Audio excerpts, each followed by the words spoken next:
날 따라와요 날 따라와 다 같이 날 따라와요. 여러분 날 따라와요. 코로나19로 외출이 어려워지면서 문화유산을 직접 보고 배울 수 있는 기회도 많이 사라졌죠. 그래서 준비했습니다.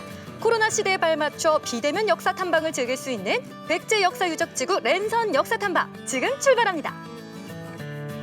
랜선 역사 탐방에 오신 걸 환영합니다. 요즘 외출도 못 하시고 나들이가 웬 말이에요. 외식도 못 하고 너무너무 답답하시죠? 그래서 제가 준비했습니다. 집에서도 즐길 수 있는 랜선 역사 탐방. 여러분 오늘은 그대로 계세요. 저만 따라오세요. 출발! 1400년 전 백제의 역사가 살아 숨쉬는 백제의 고도 부여. 우리 조상들의 삶의 지혜와 숨결이 녹아있는 문화유산을 품은 소중한 터전인데요.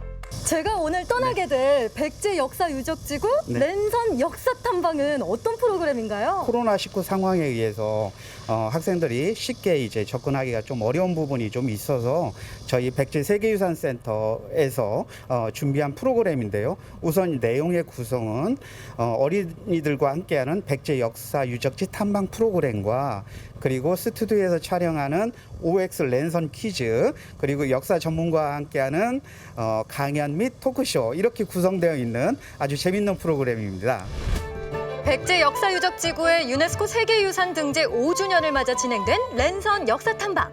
그 첫 번째 목적지는 백제 도읍의 길목에 자리한 능산리 고분군입니다. 와, 여러 개의 무덤이 있어요, 이곳에. 예, 7기가 있습니다. 사비백제 때 왕의 무덤이라고 추정하는 그래서 이곳 능산리에 왕릉을 조성한 그리고 여기가 그래서 능산리 고분군이라고 합니다. 예. 이야, 왕과 왕족들의 무덤이라면 아무데나 있지 않을 것 같고 이 위치가 상당히 중요할 것 같은데요? 참 좋은 질문이거든요. 예. 바로 저쪽에 이제 사비성이 있어요. 가장 사비에 가까운 곳에 그리고 사비로 들어가는 길목에 왕과 왕비의 무덤을 조성한 거죠. 근데 무덤을 보면 그 안에서 많은 유물들이 나오기도 하잖아요. 이 능산리 고분군에서도 많이 나왔나요? 죽은 자의 무덤 속에서 금실이라든지 금동 제품이라든지 이런 게 나왔거든요. 아니면 금못, 금박을 핀 못 이런 것들이 나왔어요. 그런 문화재를 봐서도 아마도 여기가 왕릉 아닐까라고 추정한 근거라고 할 수 있습니다. 능산리 고분군을 지나 다음으로 향한 곳은 한반도 고대 삼국 중 최초로 축조된 외곽 방어시설 나성을 찾았습니다. 굉장히 긴 돌 벽이 있어요. 예, 그러니까 이 나성은 사비 전체를 방어하기 위해서 바깥에 둘은 외곽이라고 할 수 있는데 보시다시피 흙으로 쌓은 토성이거든요. 아니 근데 이런 지역을 보호해주는 그런 외곽들은 다른 지역에도 많은데 이 나성이 유독 그렇게 의미와 가치가 있는 건 왜일까요? 그렇죠. 이제 우리가 모르는 어떤 그런 고고학적 가치가 있는데 가장 오래된 동아시아에서 역시 그런 오래됐고 잘 보존이 돼 있어서 그래서 세계유산에 등재가 될 수 있었습니다. 예. 이야 정말 자랑스럽고 대단한 문화재네요. 그렇죠. 예. 나성뿐만 아니라 부여에는 더 대단한 것이 또 있습니다. 또요? 예. 그럼 빨리 가볼까요? 가볼까요? 부여 정림사지는 백제 사찰을 대표할 수 있는 가장 중요한 유적지 중 하나인데요. 사비도성의 중심부에 위치해 있어 당시 매우 중요한 사찰로 사비시대 불교 문화의 중심축이었다고 합니다. 뭔가 굉장히 안정적이고 균형도 있고 참 아름답네요. 그렇죠. 잘 보셨고요. 백제를 얘기할 때 흔히 이런 말이 있습니다. 거미불루 화이불치. 혹시 아시겠어요? 아니요? 화려하나 불치 그렇다고 사치스럽지 않더라. 이게 백제거든요. 어쨌든 백제 문화는 조금 소박한, 조금 은은한 그런 문화예요. 국보 제9호 정림사지 5층 석탑은 백제시대에 세워진 귀중한 탑으로 석탑 특유의 단순하면서도 우아한 아름다움이 잘 나타나 있습니다. 선생님, 그 수학여행 때도 많이 와보고 학교 다닐 때도 많이 배웠는데 이 정림사지 5층 석탑에는 또 숨겨진 이야기가 있다면서요? 1층에 보시면은 저게 이제 당나라 장수 소정방이 백제를 멸망시키고 나서 자기가 백제를 정복한 것을 나중에 알리기 위한 전승비거든요. 사실은 내면에 다 이렇게 글씨가 적혀 있어요. 작은 글씨로. 이 장이 어떻게 됐고 이런 사실들이 쭉 적혀 있어서 어떻게 보면 백제로 와서는 어떤 치욕의 기록이거든요, 사실. 그런데 한편으로는 그 기록 때문에 다른 것이 다 파괴되는데 이 탑만 살아남을 수 있다라고 볼 수도 있어요. 이것이 아마도 역사의 아이러니가 아닐까라고 볼 수도 있습니다. 그 백제시대 모습 그대로 우리가 바라보고 있는 거잖아요. 그렇죠. 그것이 정말 대단하다는 거죠. 부여군 부여읍에 자리한 백제문화의 보고 부소산에서는 화려했던 사비시대 왕궁지로 알려진 관북리 유적을 만날 수 있습니다.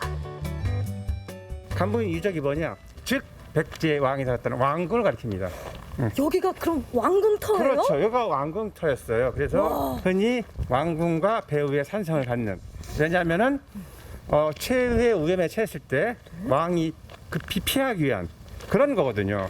굉장히 큰 건물터도 나왔고, 그다음에 아무나 먹을 수 없는 그 과일들을 저장했던 많은 과일들을 저장했던 그런 과일 창고도 나왔고, 그런 몇 가지로 봤을 때 여기가 역시 이제 백제 왕궁터가라고 보는 거죠.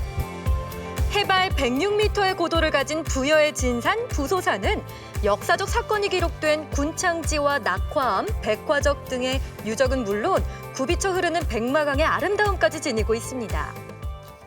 이렇게 부소산을 걷다 보니까 참 경치도 좋고 또 공기도 맑고 좋은데요. 예, 그렇죠. 이곳이 백제시대에는 어떤 곳이었어요? 평상시에는 이제 그 왕실 사람들이 올라와서 좀 쉬었던 그런 후원 역할이었고요. 전시에는요, 평지인 왕궁을 버리고 올라와서 피했던 그런 최후의 방어성, 최후의 보루 역할을 했습니다. 지금은 평안해 보이는 산인데 그때는 또 전쟁이 일어나기도 했던 곳이네요. 그때는 그런 역사가 있었고 지금은 우리가 쉬는 그런 공간이 되었습니다. 백제 역사상 부여시대는 백제 문화의 최전성기를 구가했으며 삼국문화 중에서도 최고의 예술혼을 피웠다는데요. 백제의 마지막 수도인 만큼 화려했던 백제의 모습과 함께 이 패망의 아픔까지 고스란히 담고 있습니다.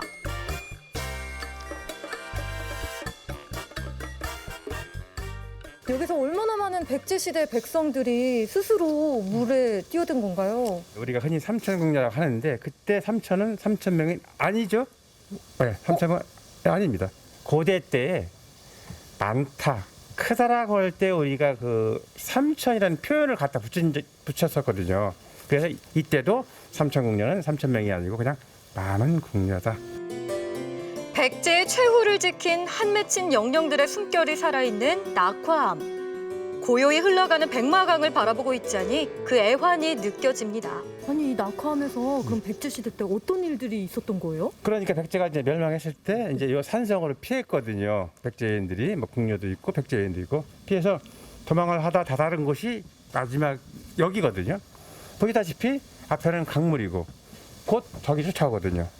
죽음을 다 배든 백제인들이 어차피 저에게 잡혀서 노예처럼 사느니 또는 비참하게 저에게 죽음을 당하느니 차라리 내가 깨끗하게 죽겠다라고 어떤 그 백제의 어떤 그 깨끗함, 나라에 대한 어떤 그런 마음을 우리가 알 수 있는 곳이 바로 낙화암이라고 할 수 있습니다.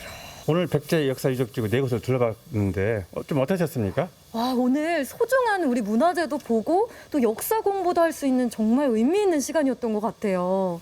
이렇게 안전하면서도 유익하고 즐거운 랜선 역사 탐방, 여러분도 아이들과 함께 떠나보세요. 안녕하세요.